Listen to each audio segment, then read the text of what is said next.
শুনলে অবাক হয়ে যাবে আমরা সবাই। স্বামী স্ত্রীর সম্পর্কের মতো দামি সম্পর্ক পৃথিবীতে আরেকটাও নেই। সুবহানাল্লাহ বলবেন না? আপনি আমার ভাই, আমি আপনার ভাই। আপনি আমার চাচা, আমি আপনার ভাতিজা। আপনি আমার ইমাম, আমি আপনার মুক্তাদি। আপনি আমার বক্তা, আমি আপনার শ্রোতা। এই যত সম্পর্ক আছে সৃষ্টি জগতে, মানবের প্রথম সম্পর্ক হচ্ছে আদম এবং হাওয়ার সম্পর্ক। সে সম্পর্কের নাম কি? ভাই বোন না, স্বামী স্ত্রী। স্বামী স্ত্রী হচ্ছে এমন একটা দামি সম্পর্ক যেটা আল্লাহ সূচনা করেছেন জান্নাতে।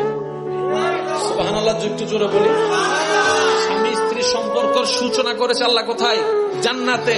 শুধু তাই নয়, আবার যখন কিয়ামত হয়ে হাসর হয়ে জান্নাতে যাব, তখনও স্বামী স্ত্রীর সম্পর্ক সেখানে দেখা যাবে। বলেন সুবহানাল্লাহ।